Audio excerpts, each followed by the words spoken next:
देखिए, चुनाव जैसे जैसे नजदीक आएंगे तो लोकतंत्र में प्रतिस्पर्धा रहती है। और कांग्रेस में कोई नई चीज नहीं है। जिस दिन से 18 में सरकार बनी है, तभी से जिसके कंधे के सारे सरकार बनाई गई, उसको धोखे में रख करके कुर्सी पे कोई और बैठ गया। इसलिए पहले दिन से एक व्यक्ति कुर्सी पे चिपका रहना चाहता है और दूसरा व्यक्ति पिछले 4.5 वर्षों से इस प्रयत्न में लगे हैं कि मैं कैसे इस कुर्सी से उखाड़ कर फेंक करके मैं बैठूं। तो इनके कुर्सी की लड़ाई में राजस्थान के समाज जीवन का प्रत्येक अंग कष्टदायक है, दुखी हो रहा है। लॉ एंड ऑर्डर की स्थिति बिगड़ी है, पूरा प्रदेश बर्बाद हो रहा है। जो डेवलपमेंट होना चाहिए वो नहीं होना चाहिए। लेकिन ये उनकी पार्टी का अंदरूनी मामला है। इससे बड़ा क्या दुर्भाग्य होगा कि निर्णय करने के लिए सेंट्रल से कोई पर्यवेक्षक आता है और उस पर्यवेक्षक को घंटों इंतजार करना पड़ता है। 90 विधायक घंटों इंतजार करने के बाद भी नहीं मिलते। और तो और वही जो पर्यवेक्षक यहाँ आते हैं वो आगे जा करके कांग्रेस के राष्ट्रीय अध्यक्ष बनते हैं और अध्यक्ष बनने के बाद भी अब तक उस पर कोई निर्णय नहीं होता। प्रभारी पे प्रभारी बदले जा रहे हैं। मेरा ऐसा मानना है कि ये जो अकबर रोड पे कांग्रेस का केंद्रीय कार्यालय है, अब तो खड़गे जी को कम से कम उस कार्यालय के ताला लगा देना चाहिए। कांग्रेस की यह स्थिति राजस्थान में बनी हुई है। उसी पोस्टर वार में स्थानीय सांसद और केंद्रीय जल शक्ति मंत्री उनके भी पोस्टर जोधपुर में लगाए गए कांग्रेस के साथ। मैंने देखा तो वो कांग्रेस की लड़ाई में लगे ना, नीचे कांग्रेस के पदाधिकारी की फोटो है वो। सर, कर्नाटक में जिस तरह से भाजपा की हार हुई है, क्या राजस्थान में अब इसको लेकर के निश्चित रूप से भारतीय जनता पार्टी प्रत्येक चुनाव से चाहे हार हो या जीत हो सबक लेती है। और कर्नाटक में हमारी कहाँ कमी रही, हमें इतना भरोसा नहीं था कि हम इतना पीछे हैं। लेकिन जो भी कमी रही है उस पर निश्चित रूप से गहन अध्ययन शुरू हो चुका है और आगे ये कमी नहीं रहे उसके लिए पार्टी पूरी तरह से उसके अध्ययन लगा करके उसका निचोड़ निकालेगी। सरकार नंगे रात कैंप और नंगे रात कैंप आयोजित करेगी और भी कई जनकल्याणकारी योजनाएं। राज्य सरकार विभिन्न योजनाओं के माध्यम से एक बार फिर सरकार बनाने का दावा कर रही है। आप किस तरह से देखते हैं? लोकतंत्र में हर पार्टी को अपने दावे करने का अधिकार है और हर पार्टी को कुछ भी कहने का अधिकार है। लेकिन 4.5 साल इनको कोई याद नहीं आया और जनता भी समझ चुकी है कि अभी आज 6 महीने के लिए किस तरह की राहत कैंप लगाए जा रहे हैं। 4.5 साल इनको क्यों नहीं याद आए। तो अपना एक प्रयत्न है और शंकाओं को धोखा दे करके, जैसे पिछली बार 1 2 3 4 10 तक की गिनती करके अपने आप को आगे लाने की कोशिश की, वैसा ही प्रयत्न शायद आदरणीय मुख्यमंत्री जी कर रहे हैं। राजस्थान में भी कर्नाटक की तरह मोदी जी के चेहरे पर चुनाव लड़ेगी, राजस्थान में कोई चेहरा होगा? देखिए, मैं बहुत स्पष्ट कर देना चाहता हूँ कि ये निर्णय हमारी पार्टी को, ये किसी व्यक्ति की पार्टी नहीं है, एक परिवार की पार्टी नहीं है, एक समाज की पार्टी नहीं है, एक क्षेत्र की पार्टी नहीं है। हमारी पार्टी का सिस्टम है और मैं लगभग 7 से 8 प्रदेशों का प्रभारी रहा हूँ। बहुत से ऐसे प्रदेश थे जहाँ हम चेहरों के साथ चुनाव लड़े, बहुत से ऐसे प्रदेश थे जहाँ बिना चेहरों के साथ चुनाव लड़े।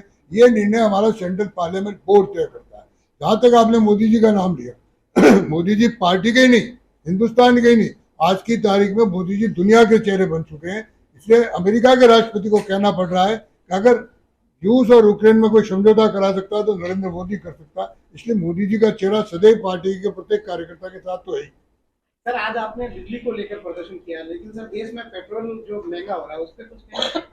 देखिए, ये अंतर्राष्ट्रीय है। बहुत समय था, आप पूरे समझ लो, ये विषय हर बार आता है। अंतर्राष्ट्रीय आधार पर मूल्य घटता और बढ़ता है। उस आधार पूरे देश में, पूरी दुनिया में देखोगे तो ये उतार चढ़ाव इन दिनों चल रहा है। क्या क्या स्थिति है सर भारतीय जनता पार्टी के घर में, खुद के घर में और परिवार में, जो आर्थिक कांग्रेस में, जो उसकी बीजेपी की हालत है? सर, कांग्रेस में तो 2 ही दावेदार हैं। बीजेपी में कांग्रेस कहती है 17 से 18 है, तो अंतर क्या किसमें ज्यादा है?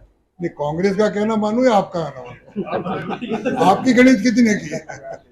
देखिए, राजनीतिक क्षेत्र में महत्वाकांक्षा होना कोई बुरा बात नहीं, और राजनीति नहीं, हर एक क्षेत्र में व्यापारी होगा, 1 करोड़ का टर्नओवर चाहेगा 10 करोड़।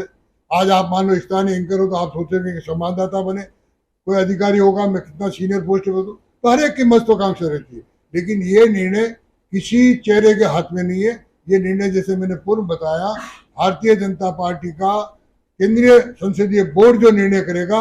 भारतीय जनता पार्टी का उदाहरण आपने देखा होगा। मैं जब महाराष्ट्र का प्रभारी था, कोई चेहरा नहीं था, देवेंद्र जी को तय किया, वो मुख्यमंत्री बने। मैं यूपी का था, जहाँ हमारे 405 में से मात्र 47 सीट थी, लेकिन कोई चेहरे से बिना चेहरे लड़े।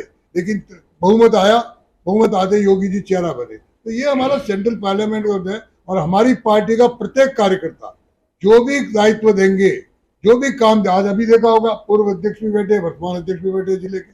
हमारी पार्टी में पार्टी का निर्णय जो होता है वो सब मान्य करते हैं, नहीं चेहरा- आप भी रेस में है क्या? चेहरा भी बता दो सर। एक एक। सर आप भी रेस में है क्या? तो आप पता लगाओ, मुझे तो नहीं लगता कि रेस मेरी।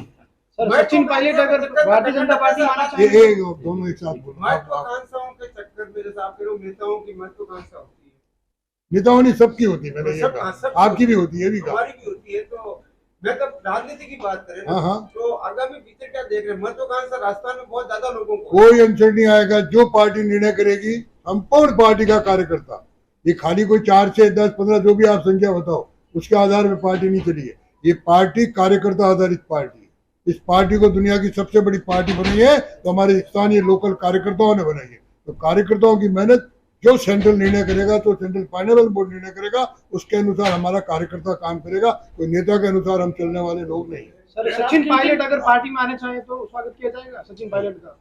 अब ये भविष्यवाणी में थोड़े दिन आपको छोड़ता हूँ, आना चाह रहे नहीं आना चाह रहे आपको पता, मुझे जानकारी नहीं है। पार्टी बना लो।